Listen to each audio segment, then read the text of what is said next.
చూడండి ఇంత దూరం పైకి వచ్చాము. గోల్కొండలో వస్తే ఇదిగోండి చూడండి, ఇదే ప్రసిద్ధిది. ఎంతసేపు కూర్చుంటుందో చూడండి, ఇందాక నుంచి ఇక్కడ కూర్చుంటుంది.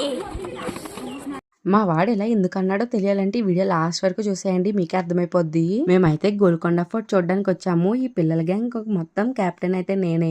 స్టార్టింగ్ ఉన్న ఊపు ఉత్సాహం అయితే లాస్ట్ కి వెళ్ళే కొద్దీ అస్సలు లేదు. ముందైతే గబగబా వెళ్ళి మొత్తం ఎక్స్ప్లోర్ చేసేయాలని చెప్పేసి అనుకున్నాము. కానీ ఇక్కడ మొదలైంది అసలైన టాస్క్. మెట్లు స్టార్ట్ అయ్యి ఒక 4 మెట్లు ఎక్కగానే నాకు మాత్రం నీరసం వచ్చేసింది. ఇంకా మా వాడైతే ఇంకా ఒక వికెట్ డౌన్ అయిపోయింది అనుకున్నాడు. కానీ ఏం చేస్తాం, అందరికి కెప్టెన్ నేనే కదా, నేనే పైకి తీసుకొని వెళ్ళలేదు, వాళ్ళే నన్ను తీసుకొని వెళ్ళారు. కానీ కిందకి వచ్చేటప్పుడు మాత్రం గబగబా దిగేసాము. ఇంకా లేజర్ షోకి అయితే కూర్చున్నాము. అండ్ ఎక్కడికి వెళ్ళినా మనం ఇంపార్టెంట్ గా స్నాక్స్ అయితే తీసుకెళ్తాం కదా. మా అక్క అయితే మా కోసం కొన్ని డేట్స్ అండ్ బిస్కెట్స్ ఇచ్చింది. అవి కూడా తినేసి పక్కనే బింగో ప్యాకెట్లు అవి ఉంటే అవి కూడా కొనుక్కొని తెచ్చేసుకున్నాము. మేము తెచ్చుకున్న స్నాక్స్ అన్ని తినేసాం. కానీ లేజర్ షో మాత్రం ఎప్పుడో వేసాడు. కానీ లేజర్ షో అయితే చాలా బాగుంది.